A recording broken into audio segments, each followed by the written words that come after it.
તો ચૂંટણી પંચે એવું કીધું છે, દરેક રાજ્યોને એવો આદેશ આપવામાં આવ્યો છે કે જે અધિકારીઓ 3 વર્ષથી વધારે એમની પોસ્ટ પર હોય તો એમની તાત્કાલિક બદલી કરી દેવી। નમસ્કાર દર્શક મિત્રો, લોકસભા 2024ની ચૂંટણીને હવે વધારે સમય બાકી નથી। લગભગ 2-3 મહિનાની અંદર ચૂંટણીની જાહેરાત થઈ શકે છે, પણ એ પહેલાં ચૂંટણી પંચે એક નિર્ણય લીધો છે, એની અત્યારે ચર્ચા ચાલે છે। તો ચૂંટણી પંચે એવું કીધું છે, દરેક રાજ્યોને એવો આદેશ આપવામાં આવ્યો છે કે જે અધિકારીઓ 3 વર્ષથી વધારે એમની પોસ્ટ પર હોય તો એમની તાત્કાલિક બદલી કરી દેવી, અને આના માટે ચૂંટણી પંચે રિપોર્ટ પણ માંગ્યો છે। તો એના વિશે તમારી સાથે વાત કરીશું। મારું નામ રાજેશ શાહ છે અને તમે જોઈ રહ્યા છો ખબર છે.com।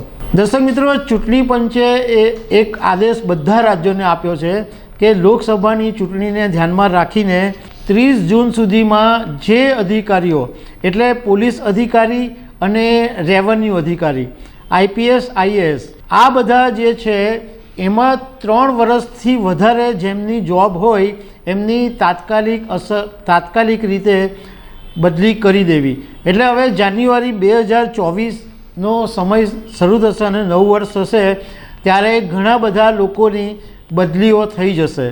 હવે આના માટે ચૂંટણી પંચે રેવન્યુ અને પોલીસ તંત્રને આદેશ આપ્યો છે કે 31 જાન્યુઆરી 2024 સુધીની અંદર કેટલા અધિકારીઓના 3 વર્ષ પૂરા થયા છે એની યાદી ચૂંટણી પંચને મોકલી દેવી।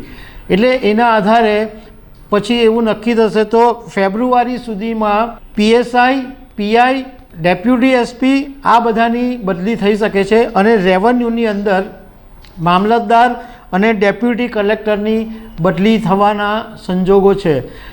એટલે તમે જાન્યુઆરીમાં તો આ બધી પ્રોસેસ ચાલશે, પરંતુ ફેબ્રુઆરી પછી આપણને જાણવા મળશે કે આપણે ગુજરાતની વાત કરીએ તો ગુજરાતની અંદર કયા કયા અધિકારીઓની બદલી થવાની છે, પોલીસમાં, રેવન્યુની અંદર, તો એ બધું જાણવામાં લોકોને રસ પડશે। તો દર્શક મિત્રો, આવી અનેક વાતો સાથે અમે તમને મળતા રહીશું। Thank you very much.